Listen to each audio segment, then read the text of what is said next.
Lioness season two, Taylor Sheridan's spy thriller show is back. Wasn't a huge fan of season one. Everyone's back. Let's talk about the second season and what I think right now.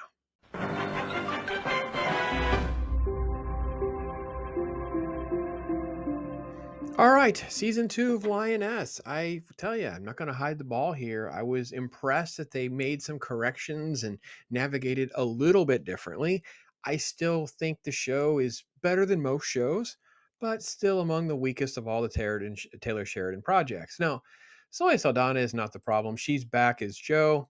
She's the CIA senior case officer in charge of what's called the Lioness program, where they basically use a female to get in close to whatever their target is. The show is showcasing sort of like the inner workings, the covert nature between our spies and military, international affairs, different threats. And obviously, Morgan Freeman plays a key role. Nicole Kidman is the CIA advisor. There is a great role by Michael Kelly. He's basically the deputy director of operations. And there's a hierarchy here that's at least interesting for me. The takeaway so far from this show, especially season two, is how we need to investigate all of this. Because if this is actually what happens, we need to have criminal cases and people need to go to jail. Because there's like a threat early on in the show, and then they basically research and navigate all this into the Chinese. And it's like, we're going to go in and basically target this Mexican cartel because it's being run by. It was so much theory and like guessing game, and things, of course, are going to go sideways all over. I mean, all the time. And it's like, I don't know, man. It really just makes me hate the current situation or whatever this may actually be based on or reflective in real life. And I'm hoping that it's not, but I also do understand the concepts of what they're trying to communicate here about threats and the complexity of pulling things off. That said, they bring back Kyle as well. Kyle is not part of her team directly. He is sort of a CIA senior officer as well, kind of a equal to Joe. But it seems like anything he gets himself involved with turns sideways, makes a mess of things. So you see here with Zoe Saldana, most of the promotion material has her looking this way, where she's injured, she's been shot up, she's got into another accident. It's just that's kind of a basis for most of the show. Unlike many other shows, though, Zoe Saldana really does pull this off. Even though there is stuff with the family, she at least comes across as trying to be good at what she's doing, even though she's really an absolutely horrible mother and a horrible spouse. There's even debates at times where you feel like she may actually walk away or consider walking away, and it feels like that's the destination for her at the end of season two. Then it makes a radical change at the last second. That's not the case. She returns more to her season one witchiness, in my opinion. It was very much a turnoff of how the season closed, but the inner workings of her and the dynamic and her leadership. She is the uber girl boss, folks. If you don't want to watch that, I totally get it. It is sort of done well within the framework of this show. That's not the problem for sure. I mentioned briefly Nicole Kidman's character, Kaitlyn, is probably significantly less interesting than Joe. She is really awful, and she has this bizarre relationship with a husband. And there's a quick comment about a prostate surgery. So we're assuming they don't have a physical relationship. They have basically a business relationship, which is an extension of what happened in season one. She's just not really impressive. She has an interrogation scene later in the season. I didn't buy it one bit. She was terrible. I'm not saying that her performance is bad. I just feel like she's just not believable in that intimidation part of it. And that I feel like the system would just consume. She didn't seem believable. She was probably a weaker element in the show. I really can't stand the fact that Morgan Freeman is even attached to all this. He is. It's just this weird. He just looks old. He looks tired.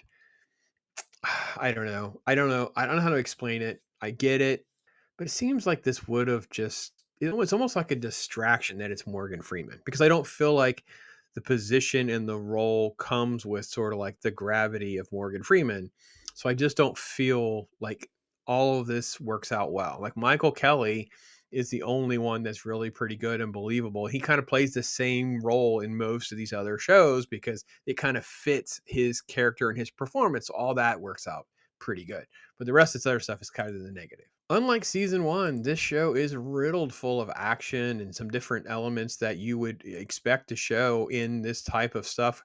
Lots of firefights and action sequences. There's death, there's dismay, there's blame to go around, there's chaos upon chaos. You never quite know what's going to happen next. All of that is among the best things in the show. And again, it's put up against the wall with, personal life stuff. And it works better than the first season. Other than like the flying back and forth thing, because it seems like in 1 minute they're in Iraq and they're home and they're back in it's like what is other than that, it seems like the family stuff works better. All right, so this is our new Lioness, and I didn't really like it at all. I thought that the problem that they also have is it makes so little sense, and they complain about it through the whole show. So it's like, oh, we have this one way to get to this one drug cartel person by finding out that her daughter actually is a helicopter pilot who's very successful in the military. We'll use her.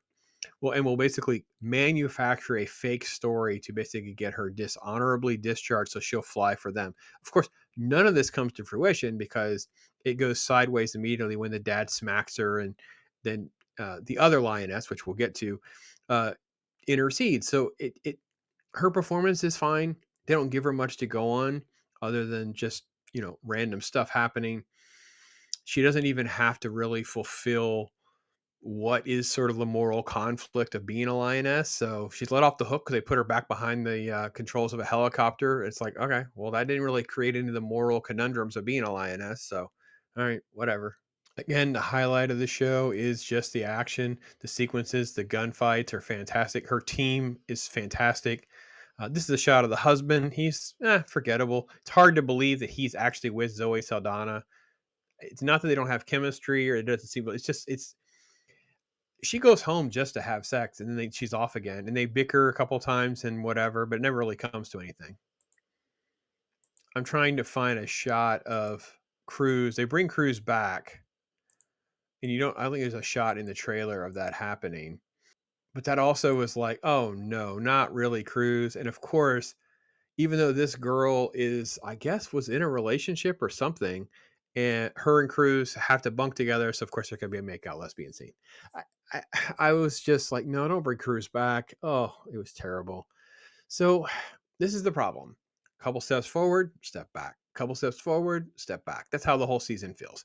It is better than the first season. It doesn't hold a candle to most of the other shows. It's at least tolerable for the most part, but I don't know, man. I don't know. Overall, I probably would give this a 2.5 out of 5 stars. It's okay. And it's a lot more rewatchable than season 1. Season 1 become like infuriating. It drug on forever. It was so unbelievable.